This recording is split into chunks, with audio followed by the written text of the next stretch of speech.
My wife, Megan, 31F, and I, Jason, 33M, have been together for 11 years and married for the past 8. We have 4-year-old twins, a boy and a girl. Over the last 3 years, our relationship has honestly been amazing. We make it a point to go on a date at least once a week. Our intimacy is solid, and we talk openly about everything. We even have these long, deep conversations that make us feel so connected. Financially, we're in a good spot too, with both of our careers really taking off. It wasn't always this smooth, but it's never been bad either. We've grown up together. We went through the usual struggles that most couples face in their 20s, but each hurdle we encountered only seemed to make us stronger in the end. That's exactly why what I discovered 2 days ago hit me like a ton of bricks. Megan's been cheating on me. Every June, Megan and her best friend, Jessica, go on a girls' trip. It's been their tradition ever since they were 18. Nothing wild, just a quick weekend getaway to some touristy spot, where they shop, relax by the pool, or get pampered at a spa. She already had this year's trip planned, and it's happening in just a couple of weeks. The other day, I was checking our bank account on the app when it asked me for some mandatory info verification for privacy reasons. I hit the button, and it went into two-step verification, but since Megan's phone is tied to the account, it needed a code sent to her number. She was taking a nap, and I didn't want to wake her, so I grabbed her phone to get the code. Normally, I would ask her, but I figured this was quicker. I entered her PIN. She uses the same one for everything, and unlocked the phone. Right there on the screen, Snapchat was open, and there was a message from Jessica. It said, "Are you really going to go through with it?" My stomach dropped. I had no real reason to feel uneasy, but something about that question just felt wrong. Thinking about how Megan might answer, I typed back, "Why wouldn't I?" Jessica quickly responded, "I'm just saying, 2 guys at once is pretty intense." My heart sank. I couldn't believe what I was reading. I knew I couldn't keep pretending to be Megan, so I stopped replying and started looking through her Snapchat messages. 2 guys popped up in her recent chats, and I vaguely remembered them from her past. Unfortunately, it's Snapchat, so the messages disappeared after I opened them. I went deeper into her phone, checking her texts and emails, but found nothing suspicious. Then, I stumbled upon a weirdly named folder that had WhatsApp inside. That's where I found what I was looking for. Megan had been messaging her old high school boyfriend, Ryan, 31M, making plans for their upcoming girls' trip. There wasn't anything explicit, no steamy messages or photos, but it was definitely flirty. They were clearly planning to meet up at her hotel. What really stung was that he was planning on bringing his old college roommate, Jake, 32M, who was also Megan's second boyfriend. I was in shock. I couldn't believe she'd do something like this. I started wondering how long this had been going on. The messages were light, but it was obvious this wasn't the first time Ryan had joined her on one of these so-called girls' weekends. Knowing that Jessica would soon realize I had responded as Megan, I had no choice but to confront her when she woke up. About 45 agonizing minutes later, Megan finally woke up. She grabbed her phone without even noticing me sitting in the corner of our bedroom. After checking her snaps and sending a few more to Jessica, she suddenly pieced it together and realized I had been on her phone. Her face hardened, and she asked, in a frustrated tone, "Did you go through my phone?" Before I could get a word in, she launched into a tirade about how I had invaded her privacy. That's when I lost it. How could she even start blaming me? I told her flat out that I knew she was cheating, that she had been messaging Ryan and Jake, and that this so-called girls' trip was just a cover. At first, she tried to deny it, gaslighting me, saying I was overreacting to innocent messages. She claimed they were just catching up and that she didn't mention it because she knew I'd freak out. She said they were only going to grab lunch, but I knew it was all nonsense. Things escalated quickly, and we were both screaming at each other. I told her I wanted a divorce, and she fired back, "Really? You're going to throw away 10 years over a couple of harmless texts?" Hearing her imply that I was the one ending things pushed me over the edge. I said what I knew would hurt her the most. "I'm not the one throwing it away, you stupid bitch." I knew that word would get under her skin because she absolutely hates it. She can't even stand hearing it on TV. And it worked. She lost it. She screamed at me, saying, "I do this for us." I was stunned by that response, but she didn't stop there.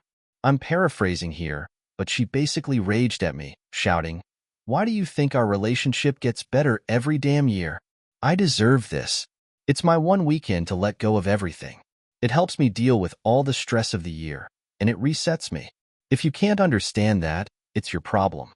So what if I'm crossing some lines? Are you not happy? Our life is great, and all it costs is one weekend a year. Yeah, your pride's hurt, but this isn't about you. This is for me. You have a good thing going. Don't ruin it just because you're mad right now." I was floored. I felt dizzy, my chest tightened, and I couldn't even process what I just heard. Without saying a word, I left the room, grabbed my keys, and drove straight to my brother's place. I texted her when I got there, "I'm at Kevin's. Please don't message me. I need some time." It's been 2 days now. I've been staying here under the pretense of just needing space due to some marriage issues. She's texted me each morning, asking me to come home and talk.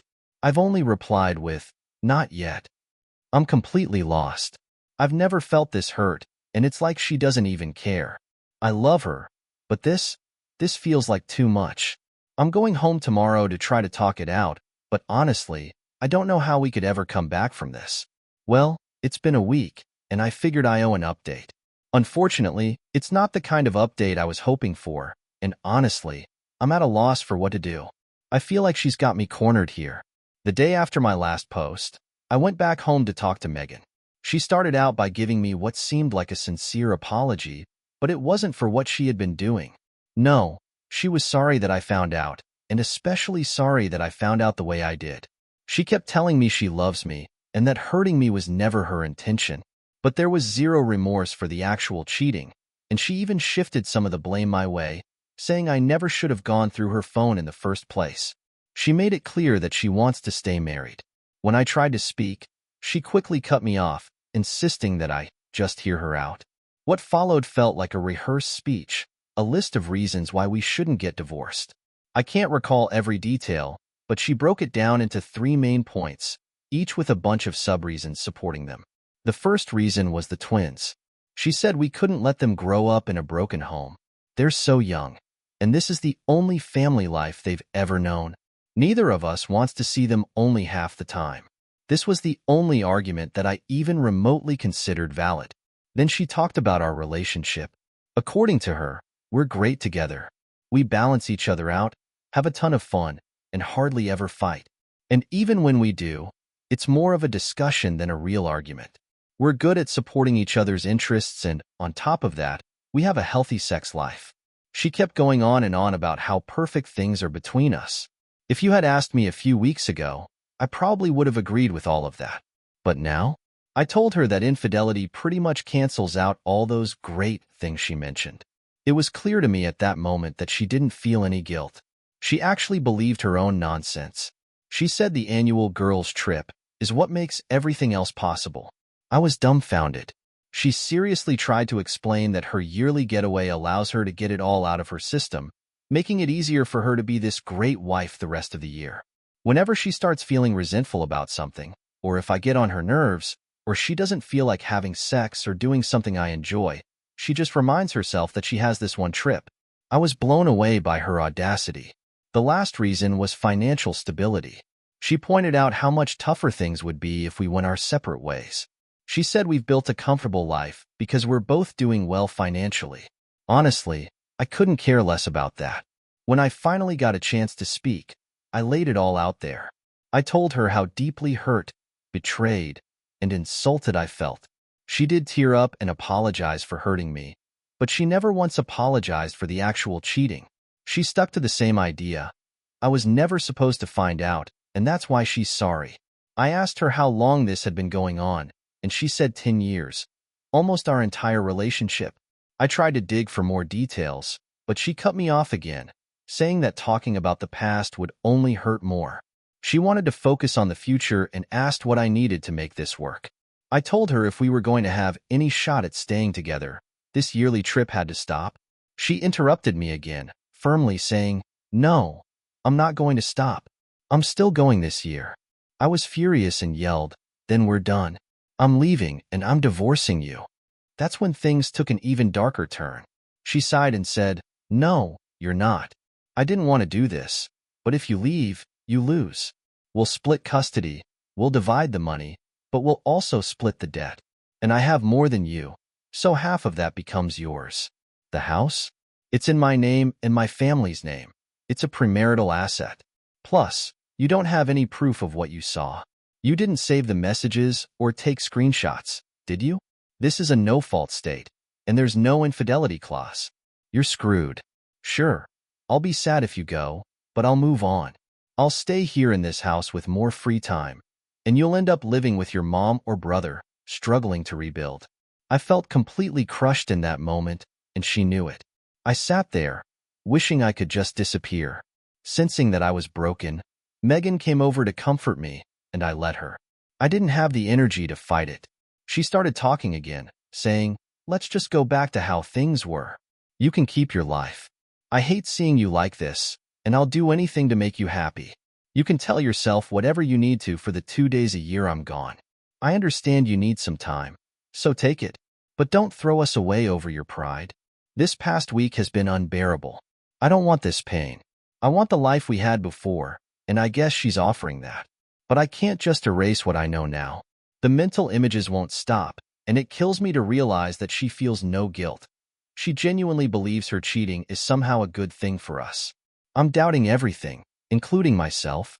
How could I have fallen in love with someone like this? I'm still here, in the house, and Megan's been love-bombing me like crazy. She's initiating sex, cooking meals, buying me things, and showering me with compliments. It's honestly overwhelming.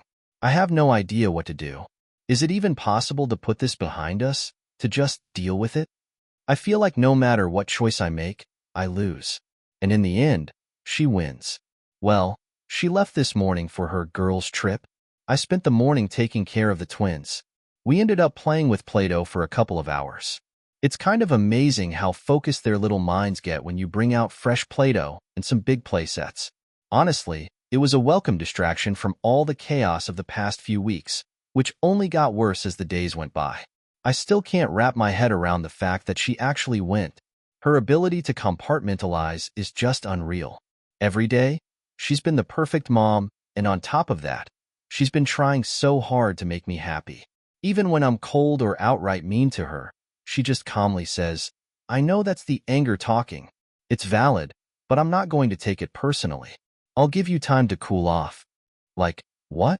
She's come on to me every single day since I found out, and I'm ashamed to admit I've given in twice.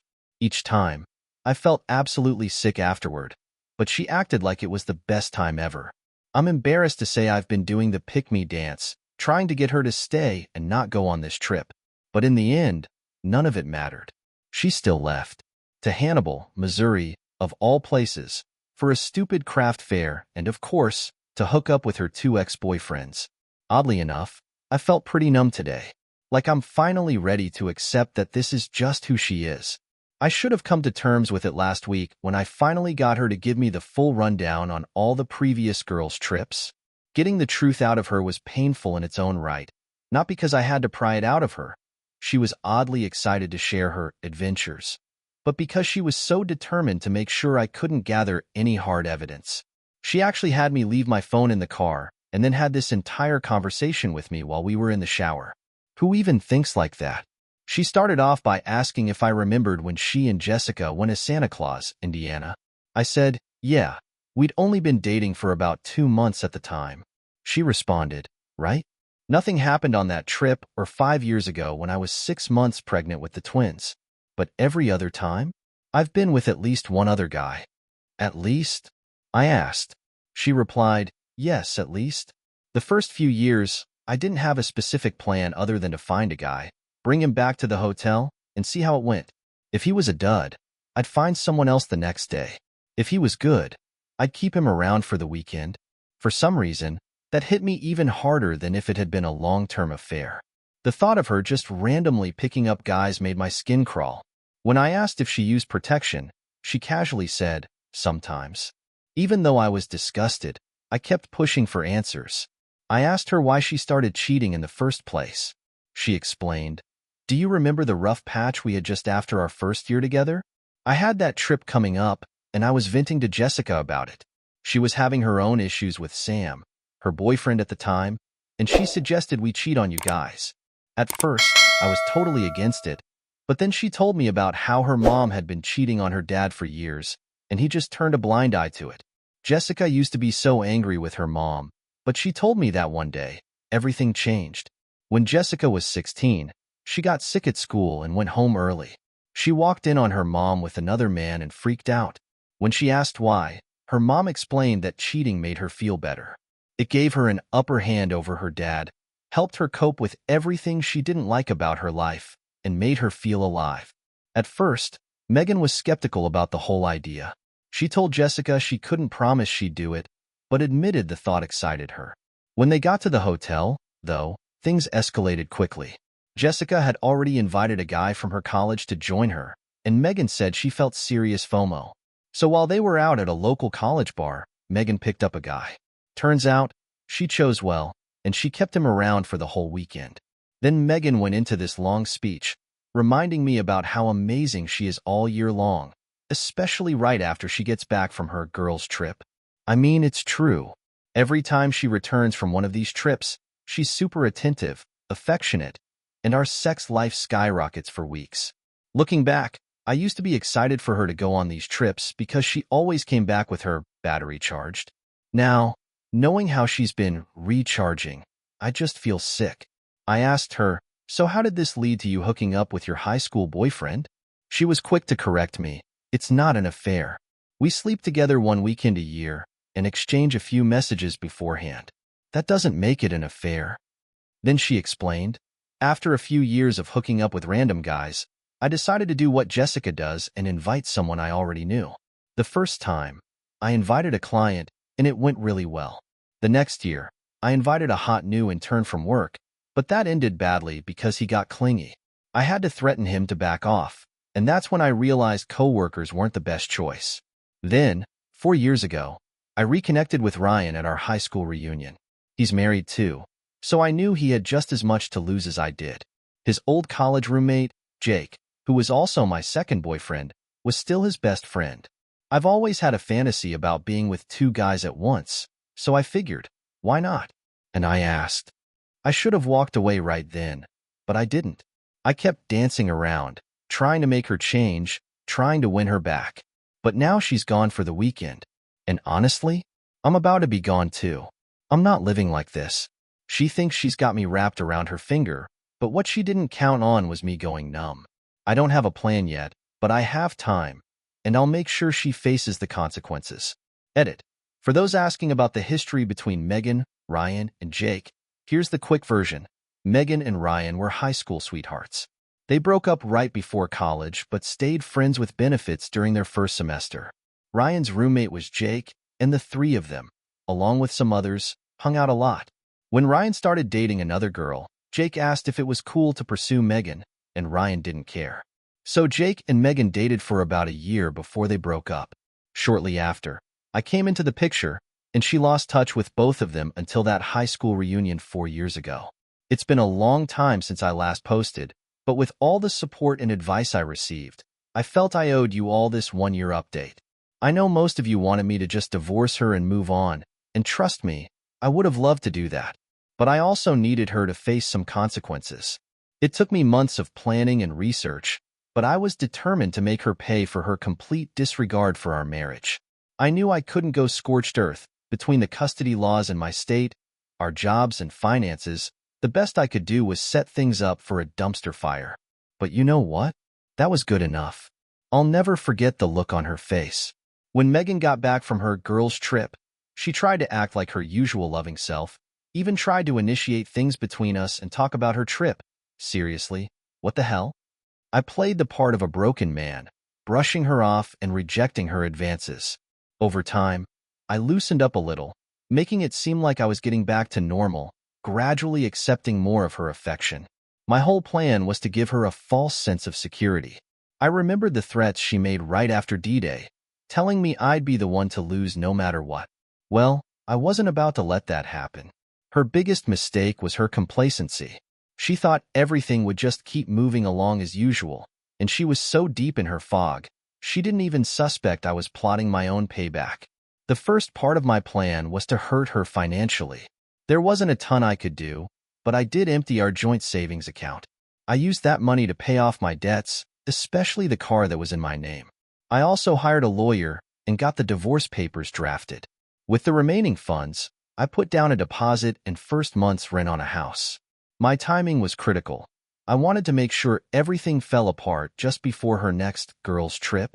Over the last year, I'd been slowly gathering evidence of her infidelity, along with dirt on Scarlett, Ryan, and Jake. After D-Day, Megan had gotten a lot more relaxed with her phone. She used to be extra cautious in the months leading up to June, but now that she thought I was broken, she'd leave her phone lying around when she showered or slept. That gave me the opportunity to take screenshots, snap pictures, and send them to myself. I discovered Scarlett wasn't just hooking up on the trips, she was in a full-blown affair. And the two guys Megan was seeing? I gathered enough to raise serious red flags with their spouses if there were already other signs of trouble in their marriages. Finally, the week of her next girls' trip arrived. She was set to leave on Friday, but her plans took a sharp turn on Wednesday when a foreclosure notice showed up in the mail. She stormed up to me, screaming about how I had stopped paying the mortgage and how this was going to destroy our credit. I calmly reminded her that the house wasn't in my name. She had pointed that out herself last year. Her rage went through the roof, and it only got worse when she checked the savings account and saw it was empty. For a moment, I thought she might actually hit me, but she held back, probably because I was filming the entire meltdown. The best part was when she had to call her parents to ask them to cover the costs and stop the foreclosure.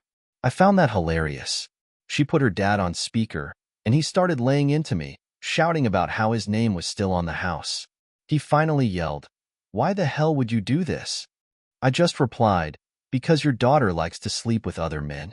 Megan screamed at me, "You are such an asshole," and stormed out of the room, trying to deny what I had just said. That was the perfect moment to send all the evidence I'd collected to the other spouses. Feeling pretty satisfied with how things were going, I grabbed the twins and headed over to my mom's house. We had a nice time while Megan blew up my phone, freaking out about the house. She also figured out I had stopped paying for her car, which was likely to get repossessed any day now. The wildest part was that she still couldn't wrap her head around why I was doing this. She kept asking, "Wasn't I good enough? How could you do this to me? Why are you being so cruel?" When I finally responded, I told her the truth. "You cheat on me every year, and you were going to do it again. Why should I stay with you? Why would I support you? You've lost your damn mind." She fired back, screaming in all caps, "I do that for us." I finally had a clear admission of her cheating. I turned my phone off for the rest of the night. The next day, I came home after work, and she confronted me right at the door. Apparently, I had ruined Scarlett's marriage. Samuel had left her and filed for divorce, and with their prenup, she was going to be left with nothing. Megan also got an angry call from Ryan's wife, so it seems everyone got my emails. Still no word from Jake, though. She clearly wanted a fight when I got home, but I wasn't having it. I'd spent the last year mourning the loss of our marriage, and I was done. When I handed her the divorce papers, she just crumpled, completely defeated. I didn't offer her any comfort. I grabbed my go bag and headed back to my mom's place. That was a week ago. Since then, Megan's been begging me to come back, to work things out. She's even promised to stop the girls' trip, but it's way too little, way too late. I managed to get her to focus enough to work out a custody agreement for the twins, and that's really all that matters to me now. As long as we can raise two decent kids, I'll be happy to co-parent. As for me, I feel like a new man. While she was out of the house, I went back in to get more of my things and set up the twins' new rooms at my rental. The divorce will take time, and I'm sure she'll contest it, but I'll deal with that when it happens. For now, I'm just going to enjoy my life and maybe even plan a boys' trip of my own. I can't believe it's been 8 years since everything went down. I'd almost forgotten about my old posts until I stumbled across a Facebook reel where a robotic voice was narrating my story. That made me feel a bit nostalgic, so I figured I'd give a little update for those Reddit veterans who might still remember me. Turns out, Donald's wife, Leslie, went absolutely nuclear after getting my email. She was a stay-at-home mom, and I guess my message confirmed the suspicions she'd had for a while. After initially lashing out at Megan, She quickly realized Don was the real villain in her story. She dug into his life and uncovered other affairs, plus thousands of dollars wasted on OnlyFans over the years. She found herself a good judge, and Don was slapped with alimony and child support. And if that wasn't bad enough for him, Leslie aired the whole situation on social media as soon as the divorce was finalized. It was quite the spectacle. As for John, I only have a vague idea of what happened. Right after I sent the message to his wife, all his socials went dark. About 2 years ago, he popped up in my Facebook friend suggestions, so I clicked on his profile out of curiosity. He seemed to be single and living about 1,500 miles away, but that's all I know. Scarlett's marriage ended immediately after her husband found out.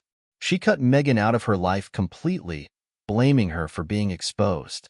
Thanks to all our mutual friends, I've got the full, pitiful story. Scarlett had a prenup with an infidelity clause, so she ended up with only a quarter of what she would have gotten otherwise. Her husband also tracked down her affair partner and outed him to his wife, which led to their divorce too. Scarlett and the guy made their relationship official, and she got pregnant about a year in. Unsurprisingly, their relationship is miserable. He still cheats, but now it's on her instead of with her. Scarlett's gained a lot of weight, and our mutual friends say she's just a shell of her former self but won't leave him because she feels like this has to work. Otherwise, everything she threw away would have been for nothing. Now, on to Megan. She initially tried to contest the divorce, but that didn't last long, and she eventually signed off. The whole process took about 6 months. During that time, she constantly tried to convince me to stop everything and reconcile, but the level of delusion she showed after D-Day made it clear to me that there was no going back. While the twins always said she was wonderful when they were with her, I knew that when she was on her own, she spiraled into a self-destructive cycle of drinking and partying. This often led to her calling me, trying to work things out. Things hit rock bottom when I started dating Kate, who's now my wife. One night, Megan got drunk, drove, and wrecked her car. She broke several bones and had to go through months of physical therapy, along with dealing with all the legal consequences. But in a strange way, that accident was her wake-up call. She finally got into therapy. Therapy has worked wonders for her. Over the years, she's confronted her narcissistic tendencies and delusional thinking. It took some time, but she eventually offered me a genuine apology for her infidelity and admitted she wasn't doing it for us, as she had claimed. Since then, she's been an excellent co-parent, and we've managed to remain friendly. We often celebrate the twins' birthdays and other events together without any drama.